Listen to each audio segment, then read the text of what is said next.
I want to be clear about something before I start. I am not someone who believes in ghosts. I'm a 32-year-old project manager from Columbus, Ohio. I drive a 4-year-old Honda Pilot. I believe in what I can see, what I can document, what I can explain with a reasonable chain of logic. I say that so you understand how long it took me to trust what I was hearing, and how much worse the truth turned out to be than any ghost story could have been. We moved into the house on Delwood Court in late September.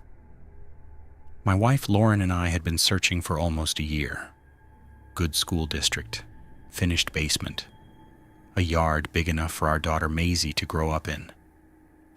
Maisie had just turned 1.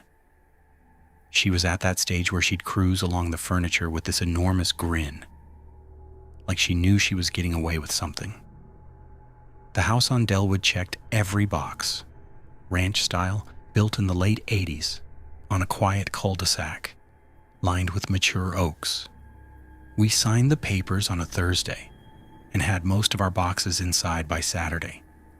The monitor was a hand-me-down from Lauren's sister, an older Graco audio unit with the little green sound level lights that pulse when there's noise in the room.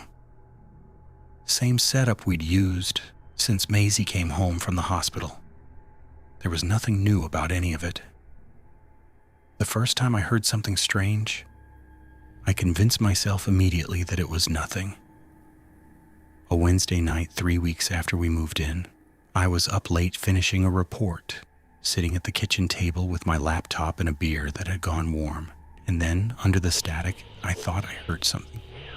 A voice, low, not loud enough to make out words.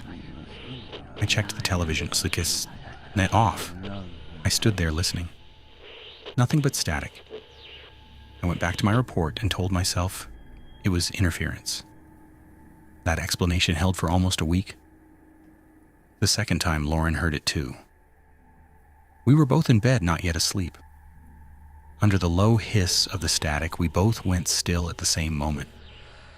Something that sounded like breathing. Slow, deliberate. "You heard that?" Lauren said. "Yeah." I got up, went to Maisie's room. She was asleep, windows locked. Nothing wrong. "Radio interference," I told Lauren. "These old monitors pick up other signals. It's probably another family on the same frequency." She accepted that. I accepted that. It was a completely reasonable explanation. Analog monitors operate on unregulated shared frequencies, and picking up a neighbor's signal is genuinely common. So I went out the next day and bought a new digital monitor, encrypted signal, secure frequency. I set it up and felt good about it. 2 nights later at 1:47 in the morning, I woke up to a man's voice coming through the new monitor. Calm and quiet, like he was speaking to himself. "There she is. There's our little girl." I lay completely still, processing what I'd just heard. Then I walked every room in the house, basement, garage, every closet, every lock, everything secure, everything where it should be. I stood in the kitchen in the dark until my legs felt heavy, then went back to bed and stared at the ceiling until my alarm went off at 6. The incidents continued. The name, Maisie, whispered through the monitor at 2 in the morning. A soft shuffling sound. And then the one that finally broke through my ability to explain things away. A voice, clear enough to understand every word. "Daddy's home late again tonight." I had gotten home that evening at 8:15. Came in through the garage. There was no way to know from outside the house, in the dark, that I'd come home late. I told Lauren everything that night. She listened without speaking, and when I finished, she said quietly, "I heard it too. Last week.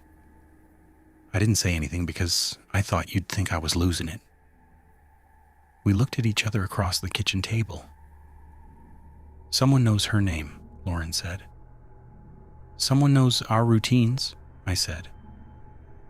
I ordered 4 security cameras the next morning, mounted them myself over a weekend, set up the app, covered the front and back of the property.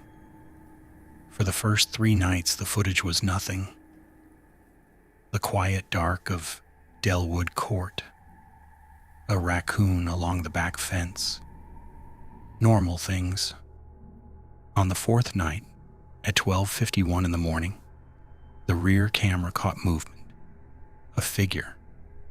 At the far edge of the backyard, against the fence line where the shadow of the oaks was deepest, standing completely still, facing the house, not moving toward it, just standing there in the dark, in my backyard, at 12:51 in the morning. He stayed for 11 minutes, then moved along the fence and disappeared. I watched the clip 6 times. My hands were shaking by the 4th. The detective who came was named Pruitt. She walked the perimeter with me, spent a long time looking at the old sensor junction boxes on the exterior. Near the garage, the back door, the roof-lined corners. Then she stood in the backyard with her hands in her jacket pockets and told me what they knew. A man, 44 years old. He'd worked for a home security company that operated in our area about 6 years prior. Standard residential installations, cameras, sensors, wireless monitoring equipment. When the company closed, he kept copies of installation records, access codes, firmware backdoors, older wireless baby monitors, legacy camera systems, trinmutts. He'd maintained unauthorized remote access to devices in homes across the zip code for years. They believed he'd been passively monitoring more than a dozen households. He knew her name, I said. He said her name. If he had audio access to your monitor, she said, he would have heard her name used in the house. He would have heard a lot. When they searched his home, they found receivers, hard drives, years of recorded audio from residential monitors. Evidence connected him physically to 6 properties. Multiple charges. The case was still moving through courts when we left. We moved in February. I swept the new house myself before we brought anything in. Every room, every window, every junction box on the exterior. I changed every lock. Maisie is almost 2 now.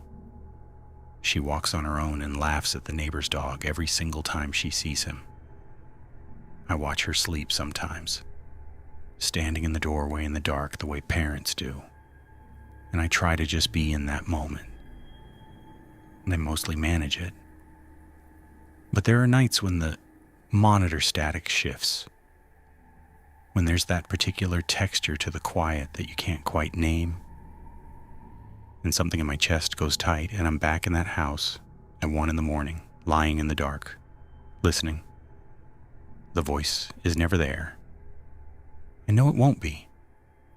Some sounds stay with you, not because of what they were, but because of what they proved. That the walls you trust to keep the world out are thinner than you think, and that the voice that knows your daughter's name doesn't have to be supernatural to be the most frightening thing you've ever heard. It just has to be real.